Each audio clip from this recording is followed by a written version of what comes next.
Years passed, the village thrived in peace, and Chongneng grew older. His children and grandchildren respected him deeply, always remembering the night he sealed the shadow spirit beneath the earth. Every year they made offerings at the shrine near his home, burning incense and sacrificing chickens to keep balance with the spirits. But as time went on, not all remembered the old warnings. A new generation of young men grew restless.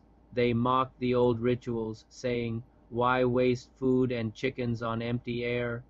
The old man's tales are only stories. One night during a festival, a group of youths grew bold. They drank heavily, laughed, and in their pride they kicked over the shrine. They scattered the ashes of offerings and stamped on the sacred stones. "There! Let's see if any spirit dares to punish us," they shouted. Suddenly the ground trembled. A cold wind swept through the village, snuffing out torches.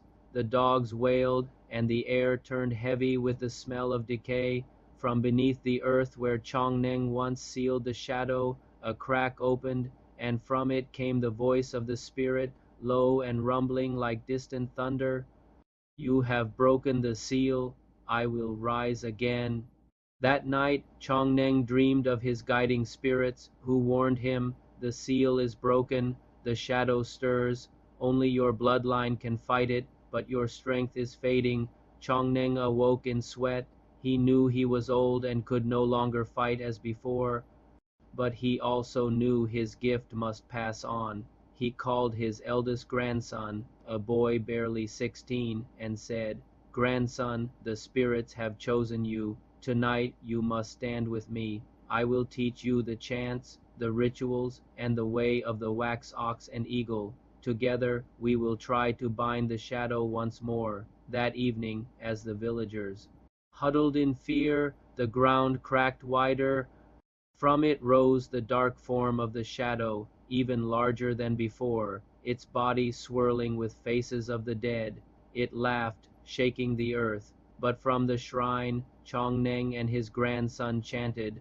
The wax ox was summoned again, glowing brighter than ever. The wax eagle spread its wings of fire, circling above. But the shadow was stronger now. It clawed at the ox, ripped at the eagle, and pushed forward with rage. Chongneng staggered, coughing blood. He looked at his grandson and whispered, "Do not fear. The spirits of our ancestors stand with you. You must continue even if I fall." The boy's eyes filled with tears, but he shouted louder, pouring his soul into the chants. The ox and eagle surged with renewed strength. Together they struck at the shadow, pushing it back toward the crack. The ground shook violently. Chongneng, with the last of his strength, drove his sacred dagger into the earth once more. The shadow screamed, torn apart by light.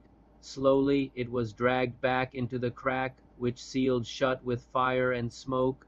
When the battle ended, Chongneng lay on the ground, his breathing shallow. He smiled at his grandson and said softly, "You are ready. The gift is now yours. Guard it well, for the shadow will always wait."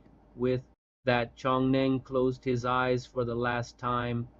The villagers wept, but they also bowed to the young grandson, who had proven himself worthy of carrying on the legacy. From that day, the people no longer mocked the rituals. They built the shrine anew, stronger than before, and honored Chongneng as the shaman who gave his life to protect them. Yet deep beneath the earth, in darkness, beyond light, the shadow still whispered, "I will return."